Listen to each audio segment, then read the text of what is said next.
Bonsoir à tous, les spectateurs de BTV. Bienvenue dans ce journal présenté par moi et la Keza. La langue est primordiale dans la technologie de l'information, mais l'usage de notre langue maternelle dans les technologies de l'information et de la communication présente certains défis. Cela a été dit par Dr Michel Mukeshimana, enseignante et chercheuse de l'Université du Burundi. Le reportage avec Eric Nibaruta. Le 21 février chaque année, le monde célèbre la journée internationale de la langue maternelle. Notre pays a célébré cette journée hier, le 20 février 2025, au campus Mutanga de l'Université du Burundi. La langue est primordiale dans la technologie de l'information, mais l'usage de notre langue maternelle, le Kirundi, dans la technologie de l'information et de la communication, présente certains défis. Cela a été dit par Dr Michel Mukeshimana,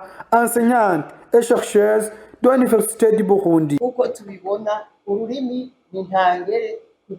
Comme nous le voyons, la langue est nécessaire dans l'utilisation de l'ordinateur pour l'utilité et pour l'utilisation, mais nous savons comment le faire et comment le trouver. Je peux l'expliquer. Nous utilisons l'ordinateur qui n'utilise pas la langue maternelle. Nous utilisons l'ordinateur qui n'utilise pas notre langue maternelle et cette machine a besoin de communiquer avec nous. Cette machine a besoin aussi d'écrire les mots, mais elle ne connaît pas notre langue maternelle. Le fait d'utiliser le Kirundi dans les technologies de l'information permet de faciliter la compréhension des utilisateurs. Nous, les chercheurs, nous espérons que la langue maternelle nous aide à répondre aux besoins des utilisateurs, ce qui en Kirundi est plus compréhensible par rapport à ceux qui sont dans les autres langues. Le fait de chercher les mots en Kirundi nous aide à faciliter la tâche dans la pratique des technologies de l'information et de la communication.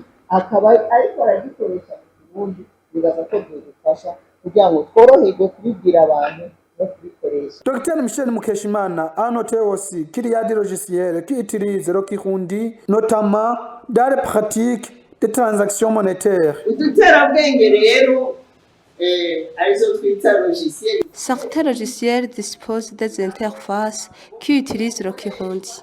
Par exemple, dans les comptes bancaires mobiles comme le Mikash, EcoCash, Bankobu Inoti et tout consort. Certains logiciels disposent des interfaces qui utilisent le Kirundi. Par exemple, dans les comptes bancaires mobiles comme le Mikash, EcoCash, Bankobu Inoti, etc., tu peux utiliser le Kirundi dans la transaction. Il y a aussi des réseaux sociaux et des sites web de certains ministères qui utilisent le français et le Kirundi, même les hauts cadres.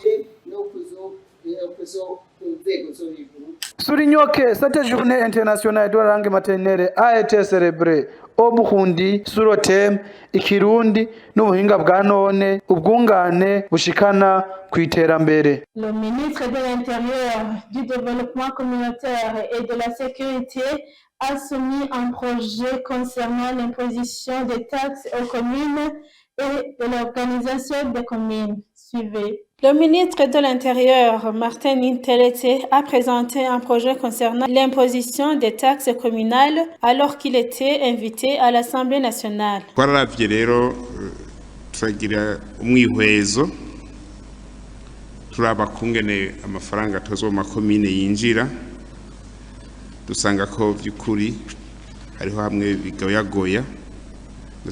On a fait un constat qu'il y a des communes où ils ne reçoivent pas de taxes suffisantes, là où il y a ceux qui collectent de l'argent et qui ne les ramènent pas dans les trésoreries des communes. Et ainsi, il y a là où on ignore vraiment collecter les taxes à cause des institutions qui n'étaient pas claires. Il y a une stratégie comment il fonctionne. C'est là où on a jugé de faire un projet de la loi portant modification de la loi numéro 1/02.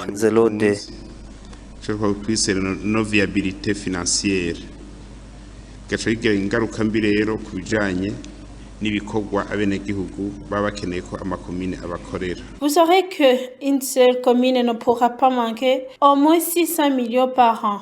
Avant de clore notre journal, passons d'abord à l'actualité internationale. Selon Israël, l'un des corps remis par le Hamas n'est pas celui de l'otage Shiri Bibas. Israël accuse également le Hamas d'avoir tué les 2 enfants de Shiri Bibas, Ariel et Kafir, alors que le groupe islamiste affirme qu'ils ont été tués dans les bombardements. L'un des 4 corps remis à Israël jeudi par le Hamas appartient à un inconnu et non à l'otage Shiri Bibas, a annoncé l'armée israélienne vendredi, condamnant la violation flagrante d'un fragile accord de cessez-le-feu. L'annonce a été faite après que le retour des dépouilles, accompagné d'une cérémonie de propagande, a suscité la colère de tout Israélien. Entre-temps, les restes de ces 2 jeunes enfants, Ariel et Kafir Bibas, ont été identifiés par l'Institut national de médecine légale en coopération avec la police israélienne et la famille a été informée, a déclaré l'armée israélienne dans la communiqué. Kafir et Ariel ont été enlevés vivants avec leur mère, mais ils ont été ramenés dans des cercueils et seuls, a écrit l'armée israélienne sur la plateforme X. Israël affirme que les 2 enfants ont été brutalement tués en captivité en novembre 2023 par des terroristes palestiniens, alors que le Hamas affirme qu'ils ont été tués dans des bombardements. L'armée a également confirmé qu'un des corps appartenait à Oded Lifshitz, qui avait 83 ans lorsqu'il a été enlevé lors de l'attaque du Hamas qui a déclenché la guerre le 7 octobre 2023. La guerre en Ukraine. Macron répond aux internautes. Le président de la République française a répondu aux internautes sur de nombreuses questions concernant la sécurité en Ukraine et le regain de tension à l'est de l'Europe. Durant plus d'1 heure, le président français Emmanuel Macron s'est entretenu en direct sur les réseaux sociaux avec de nombreux internautes. Nous voulons la paix, mais nous ne voulons pas un cessez-le-feu qui soit une capitulation de l'Ukraine,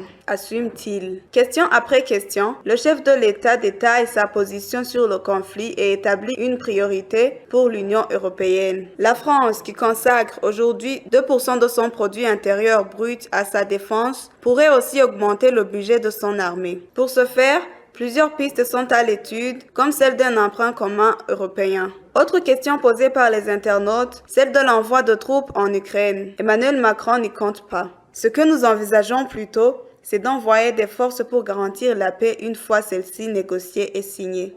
Merci de nous avoir suivis dans ce journal qui a été présenté par moi et la Gloria Keza. Je vous suggère de continuer avec le programme sur la chaîne BTV. Bonne soirée à tous.